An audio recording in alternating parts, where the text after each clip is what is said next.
सचिव ने कहा कि सड़कें आमजन की सुविधा और सुरक्षा से सीधे जुड़ी हैं। उन्होंने स्पष्ट किया कि किसी भी प्रकार की लापरवाही बर्दाश्त नहीं की जाएगी। निरीक्षण के दौरान सचिव ने अधूरे कार्यों को तत्काल पूरा करने पर जोर दिया और अधिकारियों को निर्देशित किया कि प्राथमिकता के आधार पर सड़कों की मरम्मत कराई जाए। उन्होंने कहा कि जल जीवन मिशन के तहत बिछाई गई पाइपलाइन से प्रभावित क्षेत्रों की सड़कें क्षतिग्रस्त हो गई हैं, जिससे लोगों को आवागमन में परेशानी हो रही है। इन सड़कों की मरम्मत का कार्य शीघ्र शुरू किया जाएगा ताकि लोगों को राहत मिल सके। सचिव ने अधिकारियों को यह भी निर्देश दिए कि गड्ढा मुक्त अभियान केवल मरम्मत तक सीमित नहीं होना चाहिए, सड़कें सुगम और सुरक्षित हो। इसके लिए समयबद्ध तरीके से काम पूरा करना अनिवार्य है। उन्होंने कहा कि सरकार का लक्ष्य है कि प्रदेश के हर क्षेत्र में नागरिकों को सुरक्षित यातायात की सुविधा मिले। इसके लिए हर सड़क की मरम्मत, गड्ढा भराई और गुणवत्ता सुनिश्चित करना बेहद आवश्यक है। सचिव ने अधिकारियों को चेताया कि काम की धीमी गति या लापरवाही होने पर जिम्मेदारों के खिलाफ सख्त कार्रवाई की जाएगी। सचिव ने कहा कि गड्ढा मुक्त अभियान का मुख्य उद्देश्य न केवल सड़क की मरम्मत करना है,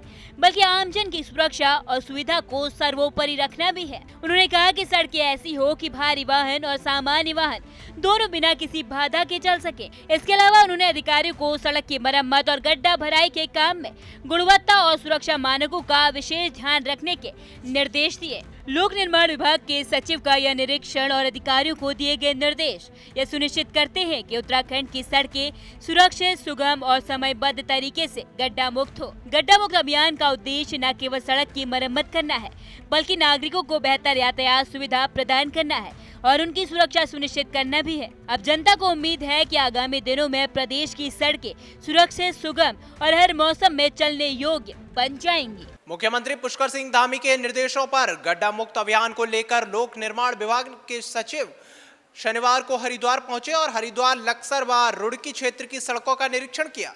सचिव ने अधिकारियों को सख्त निर्देश दिए हैं कि सभी सड़कों को 31 अक्टूबर से पहले गड्ढा मुक्त किया जाए, अधूरे कार्य तत्काल पूरे किए जाएं। जल जीवन मिशन के तहत क्षतिग्रस्त सड़कों की मरम्मत शुरू होगी। सरकार का लक्ष्य है कि प्रदेश में सुगम और सुरक्षित यातायात सुनिश्चित किया जाए। कैमरामैन उज्जवल के साथ मैं आशुतोष शर्मा, टीवी 100 नोएडा।